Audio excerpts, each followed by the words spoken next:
Hello, my name is John Sanowski. I'm a fourth-year psychological sciences major at the University of California, Irvine.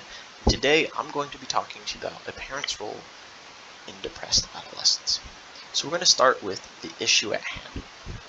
13% of adolescents meet the criteria for having a major depressive episode at year. And within this 13% figure, 20% of the female population is reporting at least one major depressive episode, as well as 6%. So it's skewed towards the female population over the male.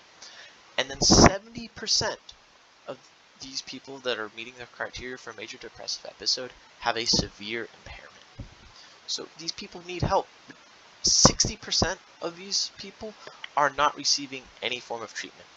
Luckily, 37% of the population is receiving treatment with a healthcare professional, and about half of that group is seeing a healthcare professional and receiving medication, and there's a small 2% of people that are only receiving medication.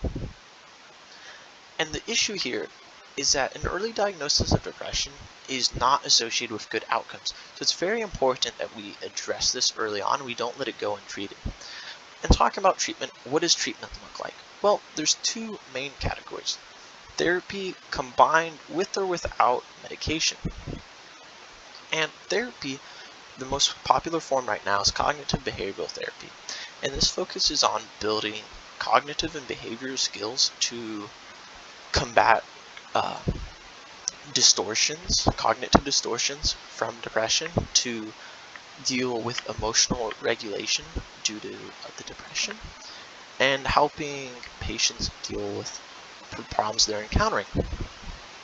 Now, medication has two main popular categories, which are SSRIs and antidepressants. SSRIs are selective serotonin reuptake inhibitors, and they focus on serotonin, and both of these are focusing on alleviating symptoms and addressing chemical imbalances to help patients make their road to recovery a little bit easier.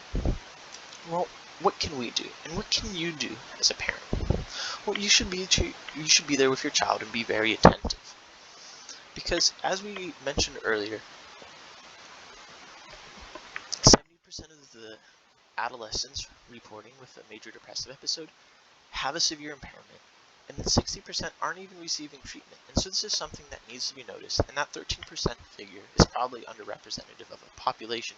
So you need to be in tune and watching your child and noticing if there's changes and if there's something that you can do to talk to them. Well, there are two studies that I looked at that are looking at parent roles. And the first one examined conflict levels between the parent and the adolescent. And interesting enough, within adolescents that have depression, if they have clinically high levels of parental conflict, it proved to be an obstacle for them to overcome their depression. And they had lower rates of remission, which is overcoming their depression and not meeting the diagnosis criteria anymore, than compared to their peers who had moderate to low levels of parental conflict. So, as a parent, if there is a large amount of conflict that could possibly be hindering your child's recovery, and something that needs to be addressed in the family setting. Now, another study looked at a parent's role in assisting with the therapy that we talked about earlier, cognitive behavioral therapy.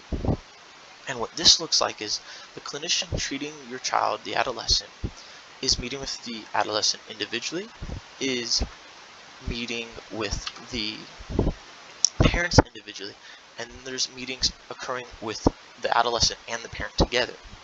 And the goal of this is to teach the parent what the child is learning, as well as encouraging them to take a proactive role with their child. And what this means is they're going to encourage good behavior, and for adolescents with depression, that looks like taking and engaging in pleasurable activities. So going outside, doing a sport that they like, going to the movies with their friends, you helping them take those steps is going to facilitate the recovery and make it a little bit better.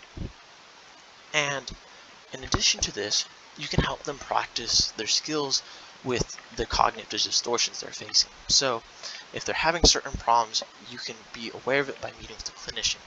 So what does this mean for you? This means that you should be aware of the conflict level you have with your child if they're depressed. You should also be watching out for signs and symptoms of depression to notice if my child's behavior is changing and if there's something that I need to do as a parent. And there is something you can do. You can be involved in their recovery, and you can assist in remove an obstacle if there's high conflict, or increase the effectiveness of the therapy that they're receiving by encouraging the correct behavior at home to combat depression. So I challenge you to be extra attentive to your child, to notice if there's something going on, and if they are depressed, to do something, to be there with them and make sure they don't feel alone. Thank you for listening today.